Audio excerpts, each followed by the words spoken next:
नमस्कार, अस्सलाम वालेकुम, सत श्री अकाल, जय झूलेलाल। मैं हूँ जी प्रेम मतलानी और आप देख रहे हैं हालात हाजरा का प्रोग्राम। हकीकत ये है, इब्तदा में आपसे दरख्वास्त है, चैनल ज़रूर सब्सक्राइब करें। दोस्तों, मैंने ऐसे कई प्रोग्राम किए हैं जिसमें आपको बताया कि किस तरह मौजूदा भारतीय सरकार की pro business policies, ease of doing policies की वजह से भारत की मईशत, भारत की इकोनॉमी जो है, it is going on the right path, सही डगर पे जा रही है। और इसके कई सिग्नल्स हमको मिल चुके हैं। इस तरह का एक सिग्नल कल आया जब भारत सरकार ने ये बताया कि पहले 5 महीने में, मैं आपको ये भी बता चुका हूँ कि भारत का जो माली साल है, फाइनेंशियल ईयर, वो अप्रैल से शुरू होता है, मार्च में ख़त्म होता है। तो ये हमारा 5वां महीना इस साल का, इस फाइनेंशियल ईयर का 5वां महीना चल रहा है। 21 अगस्त तक हमारी जो एक्सपोर्ट्स हैं, इट हैज़ क्रॉस्ड $200 बिलियन, यानी $200 बिलियन से तजावुज़ कर चुकी हैं। और ये मर्चेंडाइज एक्सपोर्ट की बात कर रहा हूँ, गुड्स एक्सपोर्ट की, इसमें सर्विसेज एक्सपोर्ट नहीं आते। अब अगर हम एक सिंपल अर्थमेटिक अप्लाई करें इसके ऊपर, तो पता चलता है कि हर महीने averagely we have been achieving $40 billion of exports per month. अब इस हिसाब से देखें तो पूरे साल का $480 बिलियन हो गया। अब इसमें मैं ये भी नहीं लेता, क्योंकि भारत का जो फेस्टिव सीज़न है वो अभी शुरू होने जा रहा है। अभी रक्षाबंधन आएगा, गणपति आएगा, नवरात्रा आएगा, दशहरा आएगा, दिवाली आएगी, न्यू ईयर ईव आएगा, क्रिसमस आएगा। तो ये जो आखिरी 3-4 महीने होते हैं साल के, मतलब कैलेंडर ईयर के, इसमें तो दवा के बिजनेस होता है भारत का। मैं उसको भी काउंट नहीं करता। आप ऐसा ही ले लीजिए, समझो $500 बिलियन का हमारा मर्चेंडाइज एक्सपोर्ट हुआ। और ये मैं पहले बता चुका हूँ कि हमारी जो सर्विसेज एक्सपोर्ट्स हैं, they are increasing exponentially as compared to merchandise exports. Merchandise exports में जो है दुनिया की हालात का ज़्यादा असर पड़ता है। जैसे 2 जंगें जारी हैं, यूक्रेन की जंग या अमेरिका ईरान, इसराइल ईरान की जंग, और उसके लिए तेल का महंगा होना, ये सब के बावजूद जो है हम ये अगर इतना एक्सपोर्ट कर रहे हैं, it is not a mean achievement. और मेन हमारे जो मार्केट हैं वो है चीन है, साउथ ईस्ट एशिया है, अफ्रीका है। अब मिडिल ईस्ट में तो खैर मसले हैं, इसीलिए वो मार खा गया है हमारा।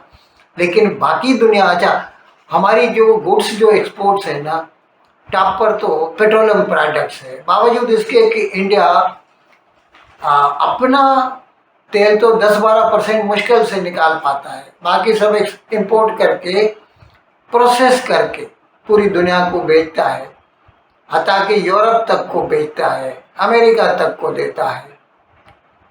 तो हमारी तेल की प्रोडक्ट्स जो हैं उसका बहुत ज़बरदस्त एक्सपोर्ट हो रहा है। और उसके अलावा जो है हमारे कारें बहुत जा रही हैं भारत से।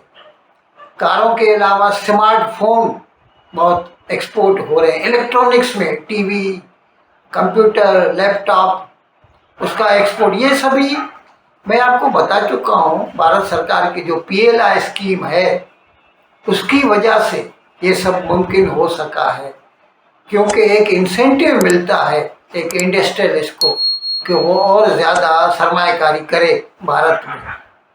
अच्छा, अभी इसमें ये भी मैंने नहीं लिया कि इस साल से हमारी जो फ्री ट्रेड एग्रीमेंट्स हैं कई मुल्कों के साथ तो अभी अभी शुरू हो रही है। जैसे अभी बरतानिया के साथ अभी शुरू हुई, यूरोपियन यूनियन के साथ कर चुके हैं, स्टार्ट नहीं हुआ, वो भी हो जाएगा थोड़े दिनों में।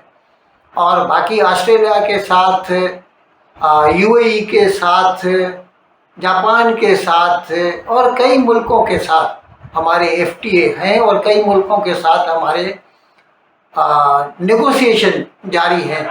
जैसे अमेरिका के साथ, ये अलग बात है, America is a tough nut to crack, और ख़ास तौर पर जब ट्रंप बैठा हो सदर की कुर्सी पर।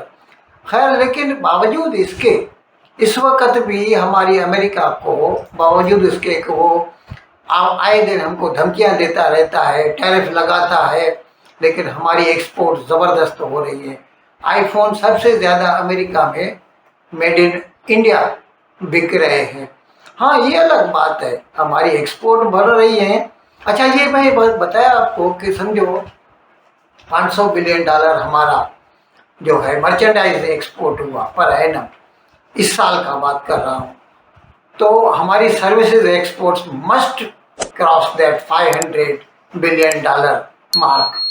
तो इस लिहाज से हम उम्मीद कर सकते हैं कि पूरे साल की एक्सपोर्ट दे विल रीच और मे क्रॉस $1 ट्रिलियन। और ये बहुत बड़ी बात है, हमारे लिए तो बहुत बड़ी बात है।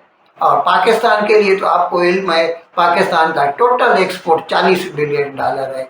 अभी $40 बिलियन किधर, 1000 बिलियन किधर, 25 times, though we are just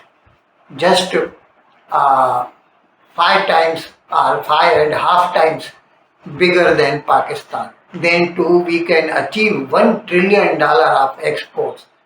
That is not a mean achievement. और ये मैंने आपको बताया कि हमारे, अच्छा इसके अलावा मैं ये भी बता रहा था आपको, क्योंकि हमारे रुपए के ऊपर बहुत ज़ोर पड़ रहा है, ये जंगों की वजह से है। जो है FPI जो है, फॉरेन पोर्टफोलियो इन्वेस्टमेंट जो है, वो घटती जा रही है, सेल कर रहे हैं, डॉलर निकाल रहे हैं। तो वो डॉलर को जो है रिफर्बिश करने के लिए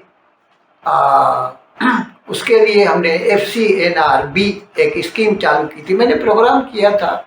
foreign currency non resident bank जो है वो डिपॉजिट, एक नया अकाउंट खोला है, वो डॉलर डिनोमिनेटेड है और 3 से 5 साल तक इट में लास्ट, और at the time of redemption the depositor will get his और हर डिपॉजिट इन डॉलर्स।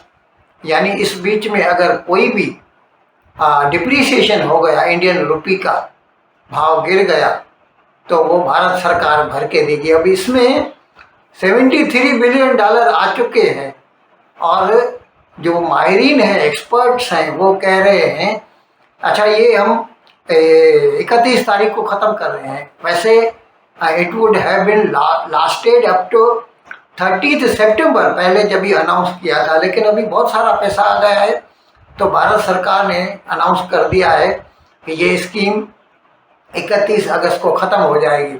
तो एक्सपर्ट्स का कहना ये है कि इंशाल्लाह हम इसमें FCNRB में $100 बिलियन जो है हमको डिपॉजिट्स मिल जाएंगे।